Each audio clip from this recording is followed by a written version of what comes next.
Oh, kamusta na nga pala yung practice mo? Aba, para kang tatay mo ah. Tuwing nakikita kami, yan ang tinatanong sa akin. Mabait naman si Papa sa'yo ah. Oh, yeah. Yeah. Pero at least, hindi niya ako tinatanong ngayon na, oh, anong oras may iuwi ang aking anak? Ngayon, pwede ko na sabihin sa kanya, oh, yan pa. Isinasoli ko na siya.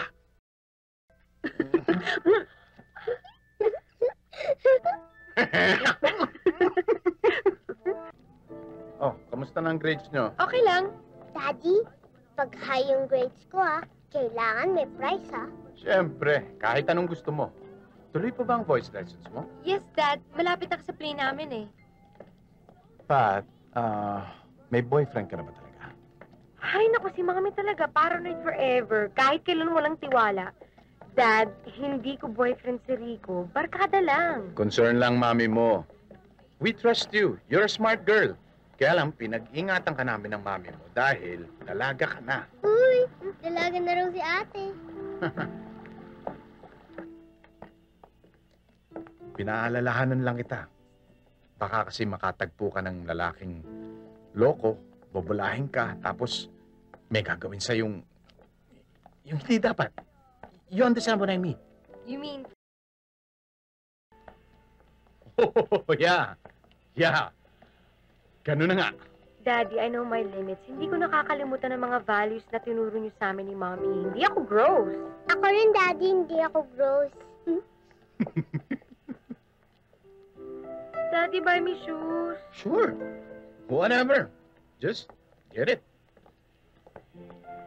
Ay, ang ganda. Bagay yan kay Mami. Mas maganda naman ang mami nyo kaysa sa maniki na yan. Daddy, mahal mo pa ba si Mami? Siyempre naman, pwede ko ba naman makalimutan ang mami ninyo? Lalong-lalo na kapag nakikita ko kayo.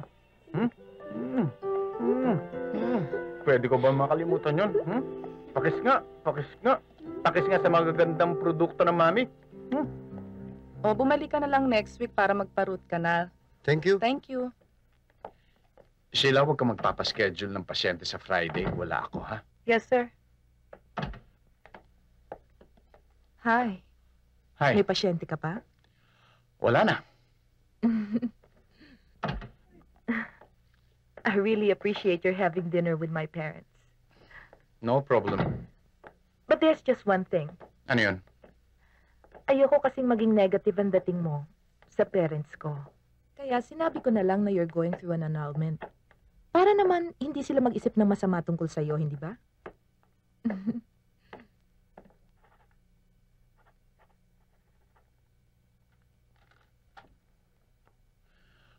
Kasya ba itong binibigay ko?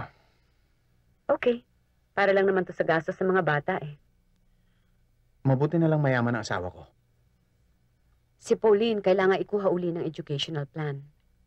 Di ba meron na siya? Hanggang high school lang. O sige, sige. Hari namang dumami ang batang sungki ang ngipin. Bakit? Ikaw talaga. Good evening pa.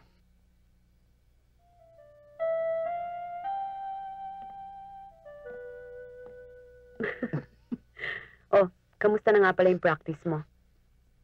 Aba, para kang tatay mo ah. Tuwing nakikita kami, yan ang tinatanong sa akin. Mabait naman si Papa sa'yo ah. Oh, yeah. Yeah. Pero at least, hindi niya ako tinatanong ngayon na, oh, anong oras may iuwi ang aking anak? Ngayon, pwede ko na sabihin sa kanya, oh, yan pa. Isinasoli ko na siya.